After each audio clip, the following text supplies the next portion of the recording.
From JBS Studios in Greater New York, this is the JBS News Update with Teisha Bader. I'm Teisha Bader with the JBS News Update for Tuesday, April the 19th, 2022.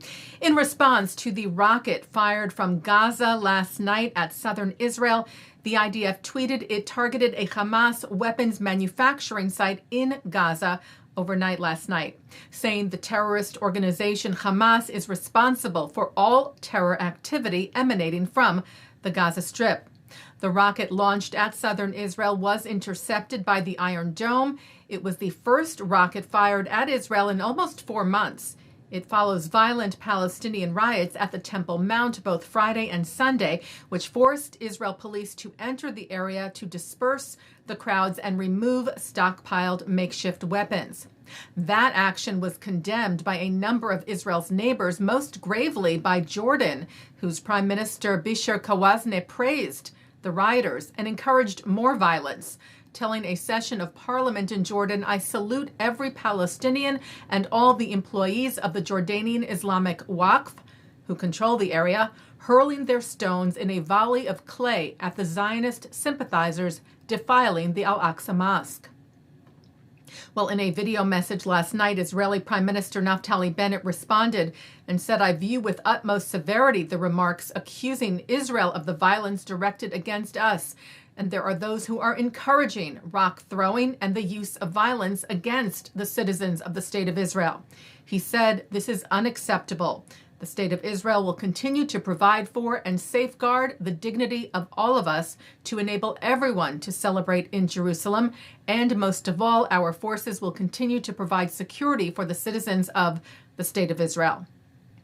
Israel's foreign ministry responded to the statements from Jordan as well, saying they harm efforts to bring about quiet in Jerusalem and provide backing to those who are damaging the sanctity of the holidays and are using violence, which endangers the lives of Muslims and Jews alike.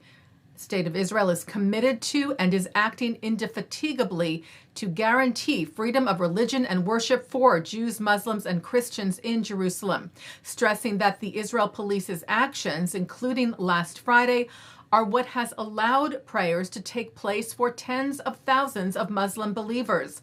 Such activity came only after all other means were exhausted, including intensive dialogue with the Waqf. The ministry said every responsible partner must recognize this and not take part in spreading completely false information which only inflames the atmosphere.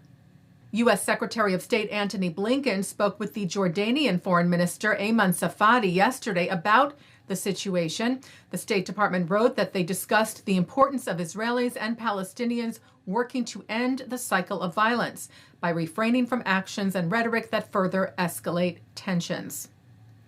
And today, Israel's Foreign Minister Yair Lapid spoke to Blinken. Lapid tweeted, "I updated him on the efforts that Israel is making to allow freedom of worship for members of the three religions in Jerusalem.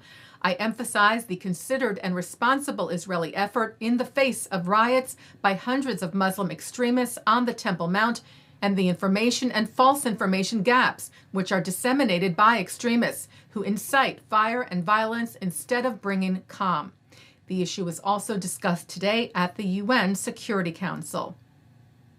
Looking at some other news, Israel's astronaut Eitan Stibe is heading back to Earth. After a 12-hour weather delay, the crew of the AX-1 mission to the International Space Station, led by Commander Michael Lopez Alegria, with Stibe, Larry Connor, and Mark Pathy, is now set to leave the ISS at 10 p.m. Eastern tonight and splash down off the coast of Florida tomorrow afternoon. Stibe, who is conducting a number of science experiments while at the ISS, also took a moment for a very special story time, reading aloud the Hebrew children's book Yofi Shel Olam, A Beautiful World. Stibe also celebrated Passover at the ISS on Friday with a space-safe Seder kit prepared for him by the Chabad of the Space and Treasure Coasts. Florida News 13 reporter Will Robinson-Smith noted the kit included juice boxes instead of wine, a Haggadah, and matzah made using wheat grown in Ukraine. Taking a look now at our programming for tonight on JBS for Tuesday, April the 19th at 7 o'clock. Rabbi Ammiel Hirsch talks about having a sense of common responsibility. At 7:30, Cantor Joseph Malovany talks about Eastern European countries seeking reconciliation after the Holocaust and describes his participation in a ceremony commemorating the 70th anniversary of the Warsaw Ghetto Uprising, which began on the eve of Passover in 1943. At 8, a student-led summit on Israel advocacy, anti-Semitism, social media, and more. At 9, Mark Golub sits down with Nancy Spielberg on L'chaim. At 10:30, Ellie Cohanim speaks with co-presidents of the North American Museum of Polish-Jewish History in Warsaw. And coming up next, Michael Levine talks about his documentary, Streit's Matzo and the American Dream. And that's the JBS News Update for Tuesday, April the 19th, 2022. I'm Teisha Bader. Stay healthy, stay well.